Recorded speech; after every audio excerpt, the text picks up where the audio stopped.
Welcome to the Fund the People podcast. I'm your host, Rusty Stahl.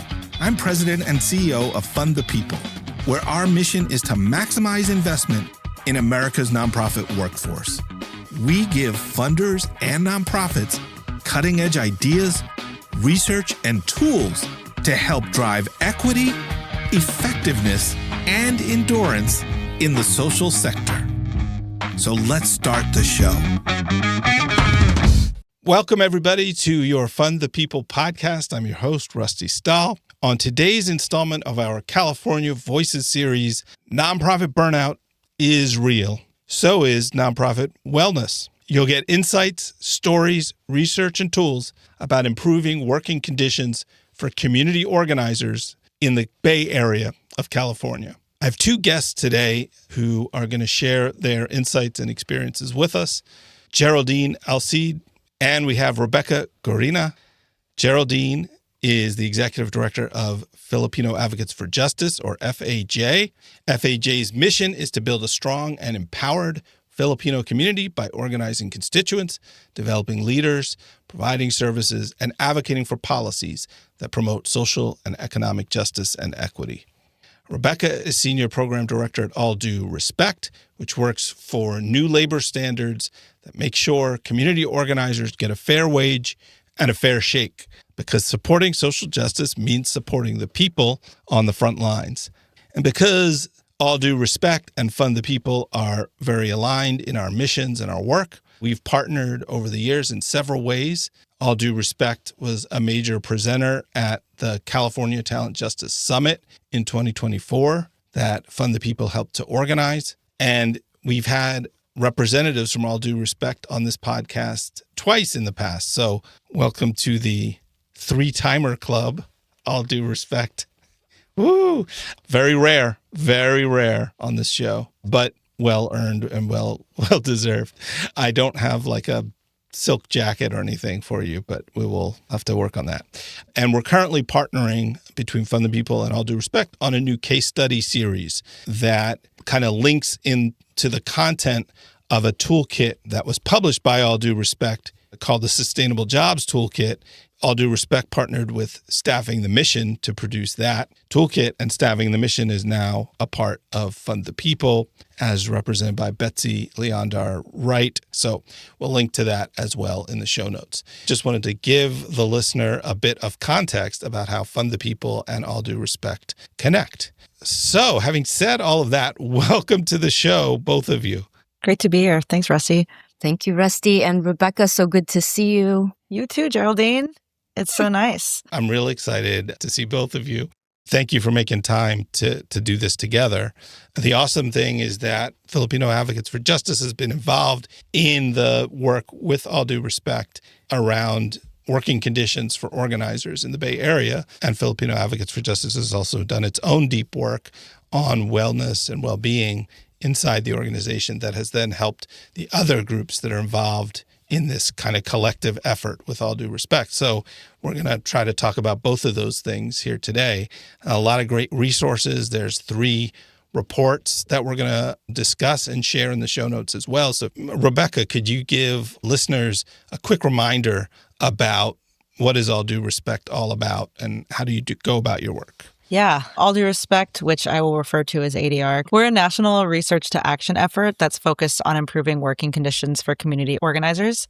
And the premise is pretty simple. Organizers are the engine of social change, and somehow yet the field has consistently asked them to sacrifice their financial stability and well-being in the service of their organizing work.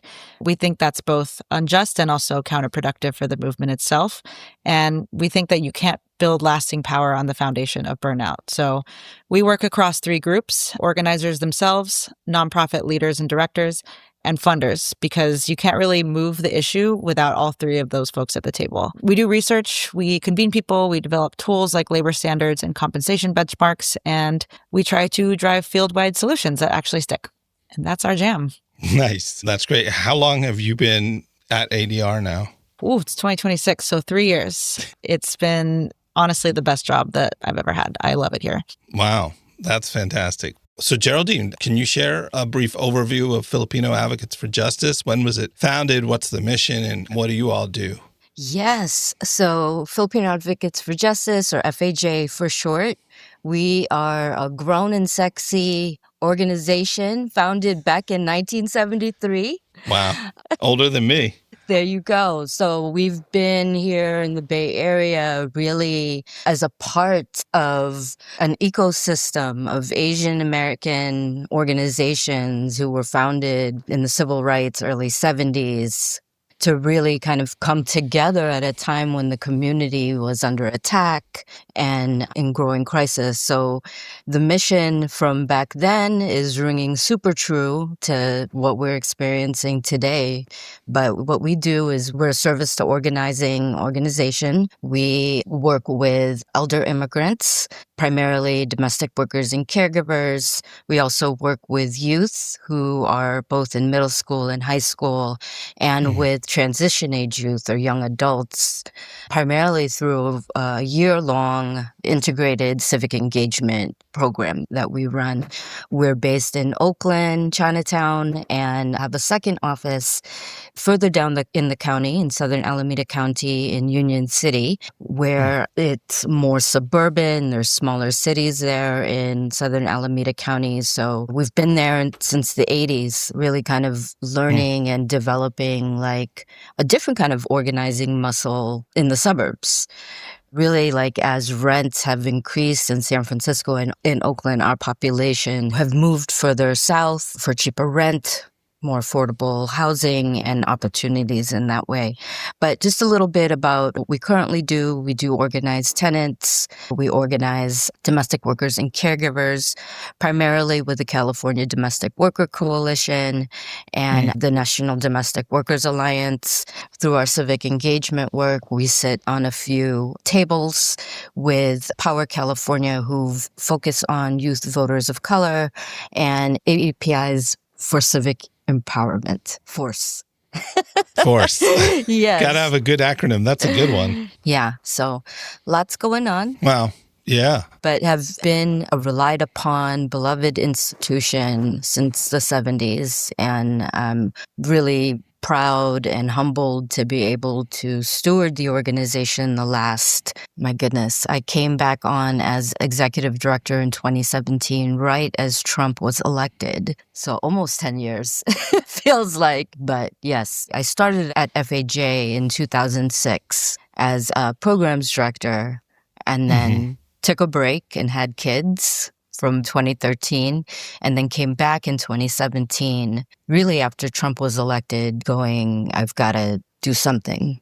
And so that was when I came back on board in 2017, and we've been kind of running ever since. It's been a marathon, for sure. Well, thank you for the work you do. And I was curious, Geraldine, how many staff are there and what's that staffing look like in terms of whatever you want to say about it, how it's structured, or just curious because I think that might help as we start talking about your efforts to support the staff team. Yeah. So when I came back on in 2017, the staff was at its largest, and there were, I think, 8 of us at that point. And from then to now, we've got a staff of about 25. So we've grown pretty rapidly and have been stable. We have a multi-generational staff. We have folks who are in their 20s and folks in their 60s. And leaning into kind of our Filipino culture, there is a very felt sense of watching out for each other, family. There's a family sensibility there, which I think really informed how we decided to pivot and move during pandemic. Like that is when we started really asking ourselves questions about worker well-being, starting with now like this growing staff, like what do we do? It was during pandemic, during racial reckoning, during the rise of anti-Asian violence, just boom, boom, boom. How do we protect and love on our staff who were like just on the front lines of everything in their families, the clients and folks that we organize? So the staff, I would say they're tremendous. The journey that we have been on since 2021. I'll go on. I'll give more examples later, but the composites of the staff, they come from the community that we serve. Most of them are previous program participants or are volunteers, have come through our leadership development, and some are Philippine-born, some are American-born, several speak multiple languages, so there's a diversity of Filipino-ness in there. But what I will say is that we are all rooted in the purpose of what we're doing, what we're trying to do. We know it's hard, and we're all facing the same horizon. So a little bit about the staff I love. Amazing. And I've been in partnership with Geraldine for the last 3 years and can confirm that FHA stays booked and busy, but I've spent time with multiple folks on FHA staff, and in my whole career, I would be hard pressed to find a staff or an organization they're very well cared for, and that really shows up in their organizing work. And so the model that Geraldine has really put forth in FHA's mission and how the staff operates really shows up in the work and in the staff well-being. And I think that's really special. So I was so excited that Geraldine was down to come on this and talk about what that looks like, because it's really core and central to ADR's work to just be around all of the good things that you're doing. So yeah, thanks, Geraldine. Yeah, thank you, Geraldine. I'm honored that you're on. I mean, it does sound like an esteemed and well-loved organization, and they're lucky to have such committed, it sounds like, staff and volunteers and executive director. So, Rebecca, give folks a quick snapshot of what these place-based sites are. Where have you been trying to do this work? Just give us a little of the timeline of when these things started, and tell us about the Bay Area work in particular. Go a little further into that. Yeah. So ADR has been around for, I think, about 4, maybe 4.5 years. And Kara, who you're familiar with, who is now the executive director, but was my co-program director for a long time. We started on the same day, and the place-based work started around when we did. The national report came out before our time, but once Kara and I came on board, we really started to divide the work and dig in deep with the communities and the places that we were at. So Kara took Southern California and I took the Bay Area, and that is sort of where our place-based work really began. And one of the things that we've learned is that national conversations about organizer conditions are important, but change really happens at the local level. So where funders, organizations, organizers all really know each other and share an ecosystem. Mm-hmm. So we've been doing place-based work in a few regions to actually test what it looks like to move these standards that we are advocating for from aspiration to practice. So like you mentioned before, our projects have been and are currently focused in Southern California and the Bay Area, but also we're currently in Illinois, New York City, and right now we have a national project that's focusing on and working with immigration organizers. That's been really incredible, and you'll hear more about later. But as far as the Bay Area goes, it's a really compelling case because the stakes are so high in the Bay Area. I don't really have to explain about cost of living there. I think everybody is pretty familiar, but you've got one of the most vibrant organizing ecosystems in the country, and also one of the most brutal cost of living crises in the US. And so the contradiction is really stark. People are doing this incredibly important movement work and also literally cannot afford to live where they work and in the communities that they're working with. So what we did in the Bay Area was a multi-phase effort. We started with really deep research focused on youth organizing, talking to organizers and directors about what's really making this unsustainable, what's making the work feel like organizers are not able to be in it for the long term. And then we brought together a steering committee of respected movement leaders, which includes Geraldine, to turn those insights that we discovered through that research into the shared guidelines for sustaining organizers in the Bay Area. And this was really a concrete framework for better recruitment, hiring, retention policies, all of the things needed to mitigate burnout. And at the beginning of this year, we wrapped up the implementation phase, which happened in 2025, where 8 organizations came together as a cohort, including Geraldine and FHA, to actually put the guidelines that were developed collectively into practice alongside and inside their organizations.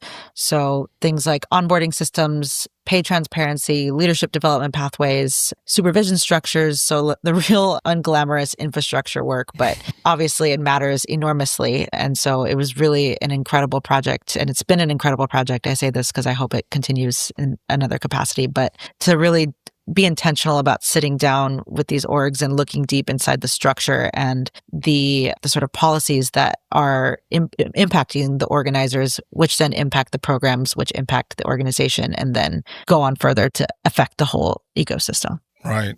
Before we kind of dig further into the Bay Area and Geraldine's work, thinking across your sites and the national work as well, like what you just said about building the infrastructure to support staff that then improves working conditions, that then enables all the ripple effects from there. Can you talk about how you see that playing out? Because I think that's one of the big skepticisms from funders that I've constantly heard is, how does investing in staff and staff systems, is there a direct line from that to better program outcomes or impacts or results? And I've been arguing yes, but I think sometimes funders and other people who have the power to change conditions don't understand that line, and they're so conditioned to think not like that. Yeah, I would love to talk about this.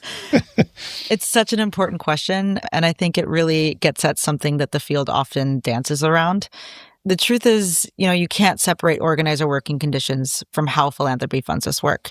A lot of the dysfunction that we see, so like the burnout, the turnover, the instability, it really flows directly from the funding models that are short-term, under-resourced, and often don't really account for what it costs to employ someone and employ them well. Funders want outcomes, obviously, that they want metrics, they want to see success, but they often aren't funding the internal infrastructure that makes those outcomes possible. So let's take the Bay Area, for example. What we saw with the cohort is that organizations are doing their very best within real constraints. Sometimes those constraints are being put on them from funding models. They really want to do right by their people, and they're making really meaningful progress. So Yucca, for example, gave across-the-board raises, co-designed accountability systems with staff. Youth Together, who we work with, built out a whole onboarding process so that new organizers aren't just like thrown into the deep end as soon as they come on board. Luna brought together a consultant to work on trust and conflict resolution because they recognize that culture is just as important as policy. And I think what funders really need to understand is that these are real investments that are going to help push the work towards success in a longer term. And honestly, every single organization in our cohort and our work in the Bay Area named capacity as their central challenge. They're doing this important internal development work while also running campaigns, doing direct action and responding to political crises that are happening more and more every day, and doing base building. So the systems that they're building are helping, but the workload and pace are just all the way unsustainable. And so that points back to funders, right? This work really requires dedicated resources to help build and secure the foundation of the work itself. And I think once funders understand that and realize that, there will be a lot more breathing room for organizations to be able to actually do the work without worrying about organizer turnover and starting from scratch every time somebody burns out or a team dissipates because they just can't keep going the way that they're going. Yeah, and I think as you were talking, it made me think funders often want to think about like exit strategies and sustainability beyond our support. But with community organizing, you can't go to government for funding for community organizing work because you need to hold government to account, and that they're not going to want to support that. And if you're building a base with people who are low income, they might join and pay dues, but it's not going to fund you at the level you need. So really, it does come down to philanthropists, donors, and foundations to help build the bulk of that money that's needed for those salaries and people systems. And it's funny that you say that because I know we're focused on the Bay Area on this call, but the work that I was leading in our New York campaign project, we were working with a lot of organizations doing community organizing work that did have state and government funded grants that they really relied on. And it's sort of a crisis over here in New York. There's like missing back pay from the Adams administration. There's just like a lot of red tape that is an additional burden to organizations who are already strapped for funding. And so while that's not as much of a problem in the Bay Area, I think it just goes to show that like under this capitalist nightmare that we're all living in, the onus is on foundations to really provide that funding and trust the organizations that they're working with, that they will use and allocate the funds for what their immediate needs are, whether that's direct action funds or that's fixing the infrastructure so that the direct action can be implemented easier. So yeah, funders, I think, really just need to build deeper relationships with the organizations that they're funding to understand what those needs are and fund them accordingly with trust. Yeah, so I'm hearing both funders need to support the real costs and do it in a trust-building fashion.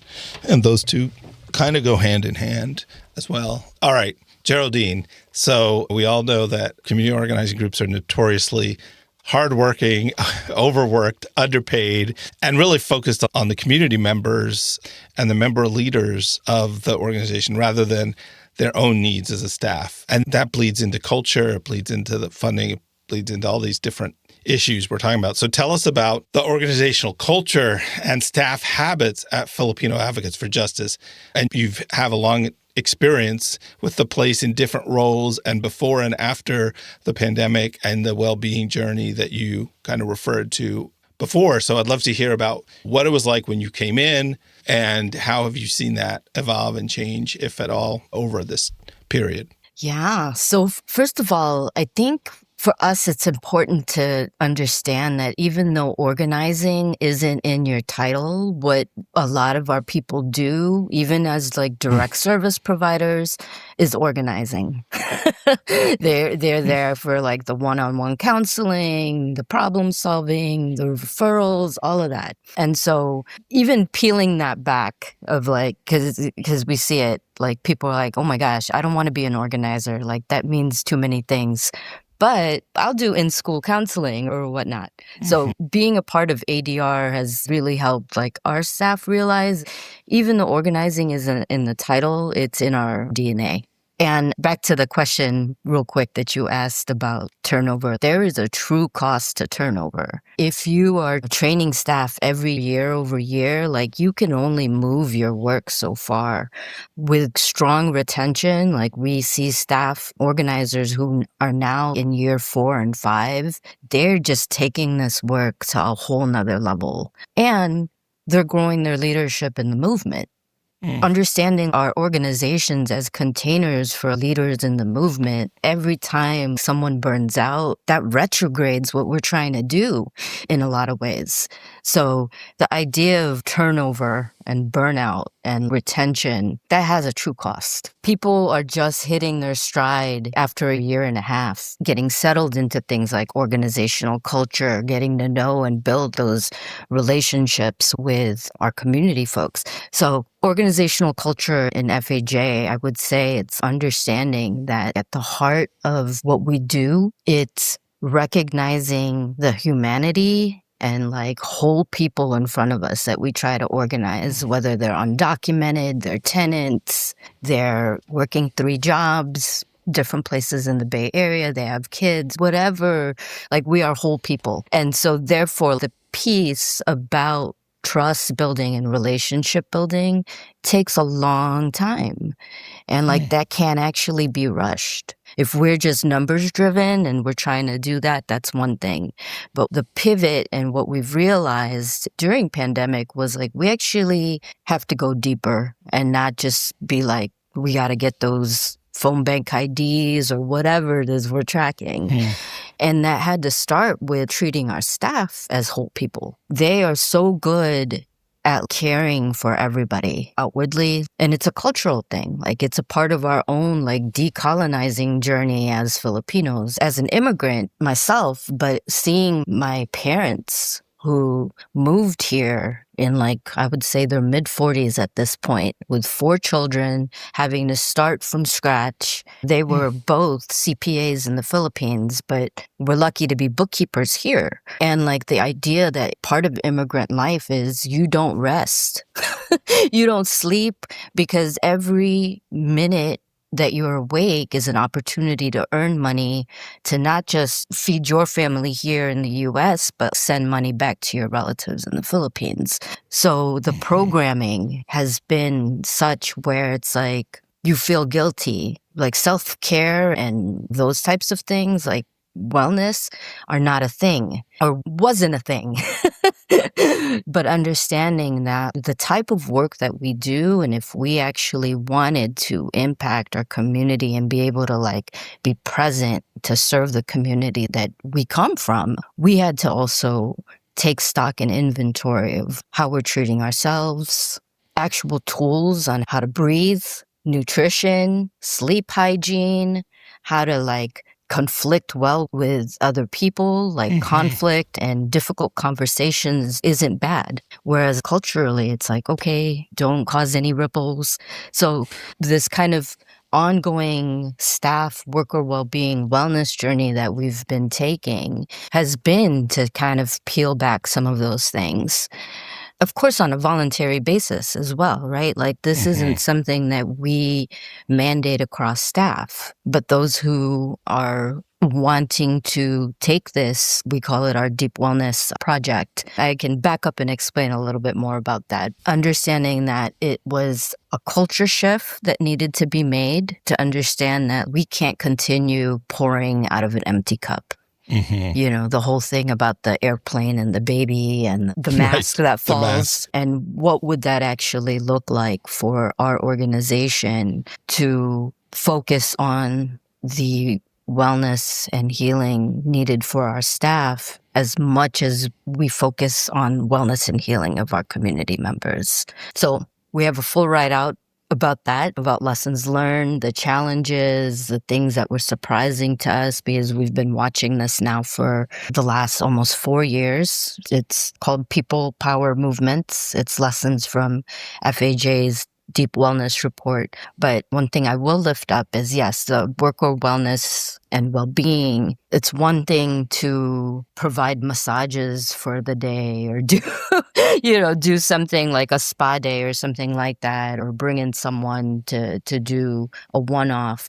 It's a whole nother thing to actually take a look at what have we as an organization been doing to actually contribute to our employees, our staff's stress points, knowing that everyone was already going through all this. What are we as an organization adding to that? And the biggest part of that was compensation. Rebecca named it. We live in the shadow of Silicon Valley, where it's just gross how the disparity is.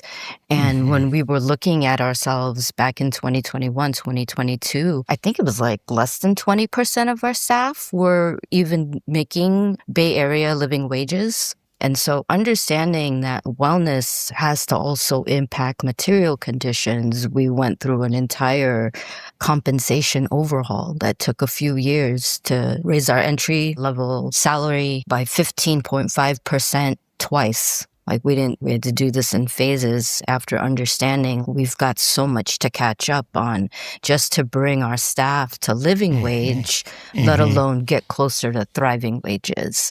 And so that led us through a compensation task force, taking a look at equitable salary structures and then creating salary bands and transparency around that. And then in addition to going deeper and offering wellness benefits or wellness offerings that were voluntary for staff to attend, starting to take staff retreats together. All of these things taken together in various points of the last 4 years. Some things worked, some things didn't. But to be willing to continue to address wellness and what our staff are needing to be able to be present in this ongoing rapid response, providing mutual aid, talking to young people about what they're inheriting from all this stuff that's going on right now. Yeah. Yeah. There's like their own trauma, the secondary trauma of all the people they're organizing and working with. Thank you for sharing that. And we would definitely link to the report in the show notes. Again, that report is called People Power Movements, Lessons from FAJ's Deep Wellness Project. And it's a beautiful report and offers more detail and great illustrations along the way and data and quotes. So you've got to check this out. I think you'll have to give your email address to get into the report. So do that so that you can continue to learn about Filipino Advocates for Justice. I just want to point out to the listener that while going on that journey, you also grew the size of the staff. So maybe counterintuitive to people that you've raised the floor on entry-level wages 31% or 32% and grown from 8 staff to 25. So it seems to me that means paying people better actually attracts people and enables you to grow the team. Thoughts on that? How has the growth in the staff while also increasing the floor on wages, how have those things work together, and how have you pulled off the finances of that, if you want to say anything about that? Yeah. I mean, just to give you an idea, back in 2017, the entry-level salary was $40,000. Today, The floor is at $64,000, which is only $1,000 less than my starting salary as an ED in 2017. So it was a big commitment, definitely driven by the board very supportive in terms of like, if we've got to pass a deficit budget to do this, to keep our staff whole and move in this direction, we'll do it. So there's that. And then really understanding that like the retention year over year, I don't know how this is in percentages, but very few people leave.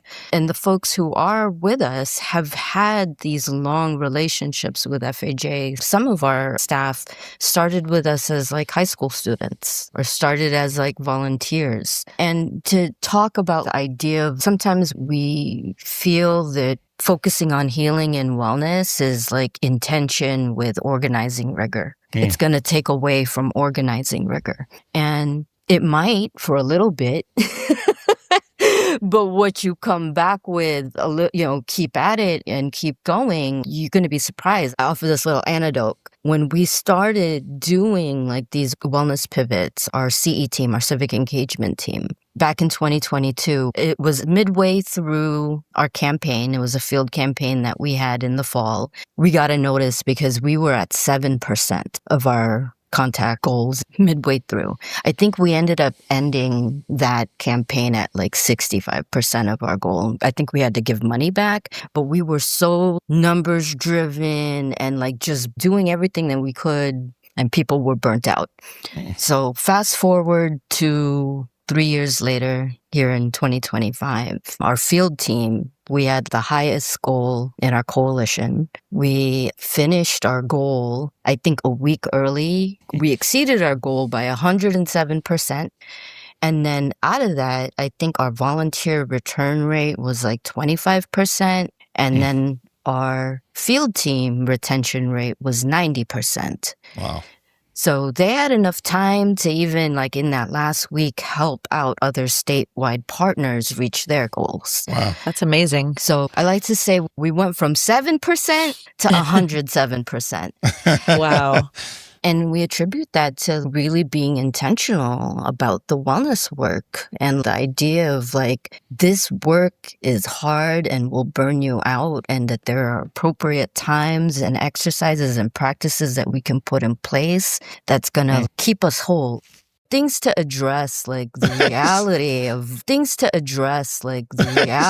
of what's going on. And then at various points, like before the campaign started, there was a big circling in of like fueling people and letting them know, like, deep breaths, people take breaks, you need to stay hydrated, those types of reinforcements. And definitely the cohesion of the team and understanding that you're not doing this alone. So I attribute all of those things to counter to this idea that focusing on healing and wellness is going to take away from the work. It actually makes us better. I can also say that the wellness report is something that was shared with other organizations in the ADR cohort and across the work that we've been doing. And I can see the impact that it's making, not just in FAJ, but for the rest of the ecosystem as well. So please, if you are listening and you have the desire, check out this report. It's incredible. Okay, so Geraldine, can you just share briefly like how your organization got involved with this ADR effort locally, and what does that look like? And then if you can both talk about the reports that have been produced around the youth organizing situation, and then the commitment to Bay Area organizers document as well, the labor standards that you all are pursuing. So maybe Geraldine, kick off with how you got involved and what it's meant, and then Rebecca, you can talk about that whole effort overall. Yeah, we were connected through East Bay Community Foundation and recommended to work together. And I'm so glad we did, because for the most part, the idea of lifting up organizers as a valued role, it did that. Number one, it piqued our interest in that. And coming from an Asian background, the idea of telling our parents what we do for a living, there was, what's an organizer? Like, what is that? What does that mean, right? If you're not in like the medical profession or some other profession. So it was an exercise for us to be able to professionalize and actually lay out things like job descriptions And all of the different components of what we learned, in all due respect, in our cohort was helping to build our infrastructures in our organizations. It's not like we could do everything, but it was a menu to be like, you know what, this is where I need to focus first. Like, we have no onboarding process, or like another group will be like, we actually don't do formal evaluations. This idea of a supervisor workload, or the idea of what is an ideal workload for an organizer. So giving us an opportunity to look at what are we doing and expecting from our employees and our staff that is contributing to their burnout. That's why two of these things happening together and side by side really informed us in terms of, okay, if you're not clear about what your policies are about, it actually is really hard on your employees to try to plan their lives out around that. And being able to work with Rebecca for the 2 years in the different phases of that project really informed our stance in terms of like, yes, this is so important for our movement to do well by our people. Because if we're burning them out, then they're on the bench or not even on the bench at this point. Yeah. Thanks for saying that, Geraldine. And honestly, FAJ has just been like really critical at every step of our Bay Area research and work, and is the blueprint in a lot of ways for the work that we're trying to do at ADR, from just what we hope for and how to build partnerships with organizations. And when I say we, ADR is a staff of 2 people. So there's only so much we can do and so much that we can do to connect to a community and be on the ground as folks who live not in the Bay. But I think those relationships that Kara and I have been able to really hold with executive directors, program directors, and organizers from the organizations themselves has been really critical. And Geraldine is a great example of that. But as far as the whole project goes, with the Bay Area work and cohort, we've wrapped up the formal implementation phase from the research. But in a lot of ways, that's when the real questions start. So one of the things we've learned is that understanding what organizations actually need and what's working takes time and consistency. You can't just drop a report, run a cohort, and then walk away. So we're thinking really carefully about what continued support and learning looks like for the organizations that we've worked with, but also for the broader field in general. Good intentions are not enough. Organizers really need both strong policies and the breathing room to benefit from them. And so while the cohort wrapped early this year, technically, the hope is that what these 8 organizations learn together really becomes a model for our continued partnerships in California and the Bay Area movement ecosystem. And so what the reports that you're linking, the youth organizing one is the sort of initial phase of our research, where we partnered actually with the Rise Center in Richmond to understand what youth organizing was uniquely facing and the challenges there. But what came out of that really was a greater understanding that while there are so many things that are unique to youth organizing, almost all of organizations with direct organizing work are facing the same things, just in different ways. What you'll see across the reports is that it is incredibly unsustainable to be an organizer and a career organizer in the nonprofit industrial complex as it exists right now. And so the onus is on us to figure out how to make these jobs more sustainable so that if somebody wants to be an organizer in the longer term, they don't need to think about, you know, I'm going to have to be a field director and then I'm going to have to be a development director or pivot to an executive director. Like, those things are excellent, and career growth in that way happens a lot of times because it is something that I say we because I have been that organizer that we desire. The organizer to philanthropy pipeline is incredibly real, but it doesn't have to be that way. And if someone loves organizing and wants to stay an organizer, they should be able to do that. And so I think at the core of our work, we were really trying to figure out what it means to make that a possibility, right? So we know the burnout crisis is real. We know money is an issue. We've seen through the research that young organizers especially are being priced out of their own communities. The tech sector talent drain, confusion about benefits and what's available to them, like, oh God, generational tension. These are all things that you can find that just keep showing up in our research over and over again. And so we're just trying to find a way to synthesize this information and get organizations and funders and organizers themselves to advocate for what they need, for all of these folks to pay attention and really think about, like I said, lifting up the hood and doing what needs to be done to like create a world and ecosystem where organizers feel seen, respected, and that they have the resources that their supervisors, that their leadership teams have intentionally put in place for them to continue to do this work. Because without the organizers, none of this work happens. You'll stay at 7% forever if your organizers aren't staying and retaining that institutional knowledge for the longer term. So we named that website Respect Organizers for a reason. I think that it doesn't happen enough. And I hope that whoever's listening to this really pays attention and puts that into your priorities for whatever strategic plan you're paying a consultant to help you do. Yeah, thank you both for all of those comments. It just is kind of enraging that these conditions persist and are so pernicious across the field. I mean, there's lots of good people working in philanthropy trying to do the right thing and make change. And as we heard, Filipino Advocates for Justice got connected to ADR through the Community Foundation in the East Bay. So that's an awesome connection right there. And that goes beyond the check. And there are great funders who are supporting these cohorts as well.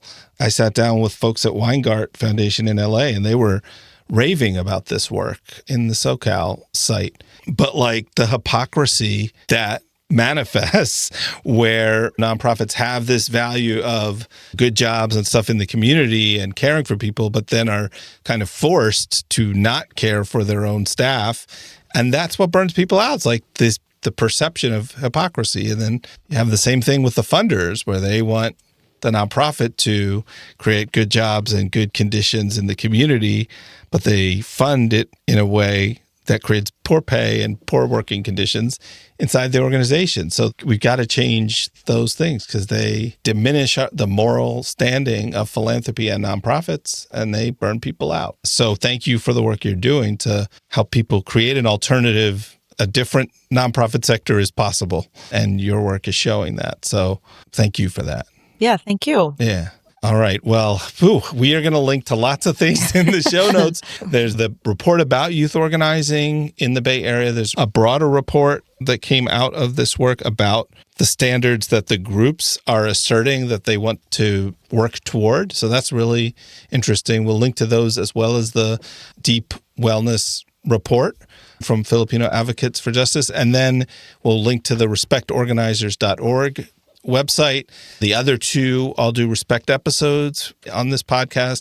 And then we have playlists of episodes for those of you who want concrete tools and tips for how to establish things like salary bands and personnel policies and an employer philosophy that you like and actually feels healthy and vibrant. We've had amazing guests on this show to talk about those things before, and we have playlists about HR nuts and bolts for nonprofits, burnout and well-being, and we also have a California Voices playlist. So we'll link to all of those and more in the show notes. So I hope you find it useful. And if you don't and you're looking for more resources, you can always email me, rusty@fundthepeople.org, and we'll do our best to try to find you information or resources you need. Thank you, Geraldine and Rebecca, again, for the time you took to tell this story and share all these great resources and messages with our listeners. Thanks for having us, Rusty. Thank you.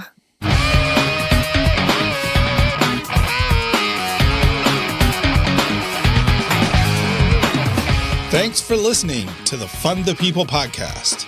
Visit fundthepeople.org and click on podcast to find the show notes and resources from this and other episodes. If you enjoyed today's episode, we'd really appreciate a 5-star rating and a quick review or comment in your podcast app of choice. It helps more people to find the show. To get the extended version of this interview, plus lots of bonus content, I invite you to join our Patreon community.